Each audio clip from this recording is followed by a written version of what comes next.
সেনা কর্মকর্তাদের পরিচয় ডিএনএ পরীক্ষার মাধ্যমে নিশ্চিত করা সম্ভব বলে জানিয়েছেন বিশেষজ্ঞরা।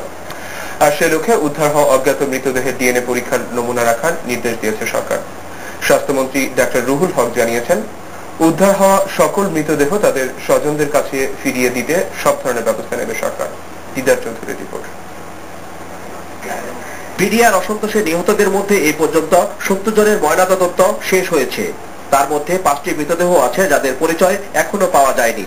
পরিচয়বিহীন এসব মৃতদেহ যাতে তাদের প্রকৃত স্বজনরা ফিরে পায় সেজন্য ডিএনএ পরীক্ষার চিন্তা করছে সরকার। ফরেনসিক টেস্ট তো করাই হবে, বিশেষ করে ডিএনএ টেস্টের ব্যবস্থা ঢাকা মেডিকেল কলেজে আছে, কালকেও আমি বলেছিলাম সেটি ব্যবস্থা রাখা হচ্ছে।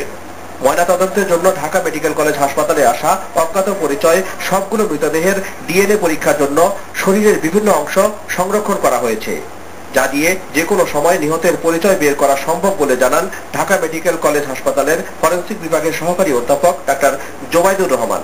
মৃত ব্যক্তির দাঁত, মোলার টিপ যেটা বলে ওটা রেখেছি এবং আমরা মাসলস রেখেছি, ওখান থেকে ডিএনএ এক্সট্রাক্ট করে আর যে তার বাবা মা বা তার ছেলে মেয়ে তাদের যে ব্লাড নিয়েছি সেখান থেকে ডিএনএ কম্পেয়ার করলেই আমরা 100% রেজাল্ট পেয়ে যেতে পারবো। মোলার টুথকে আমরা প্রেফার করি, সেটা আমরা রেখে দিয়েছি। এছাড়া আগুনে পুড়ে যাওয়া মৃতদেহগুলোর পরিচয় বের করার একমাত্র উপায় ডিএনএ পরীক্ষা। প্রথমে দেখতে হবে যে এখানে কি একই টাইপের বোনস যদি থাকে তাহলে আমরা বুঝবো যে একটা মানুষের তো একই বোনস দুটো হতে পারে না, যেমন ডান দিকের হাতের দুটো বোনস একটা লোকের হতে পারে না, বা মানে রাইট হিউমারাস, এটা যদি আমি দুটা পাই তাহলে বুঝবো কমপক্ষে দুটো লোক ছিল। এই জন্য আমরা সবগুলি হয়তো ওনারা আলাদা আলাদা করে রেখে দেবো। তারপর কেউ যদি এখন দাবি করতে চায় যে আমার এখানে আমার আত্মীয় থাকতে পারে তাহলে তাদের সাথে ডিএনএ করবে। তবে আগুনে পোড়া মৃতদেহগুলো এখনো ফরেনসিক বিভাগে জমা দেওয়া হয়নি বলে তিনি জানান।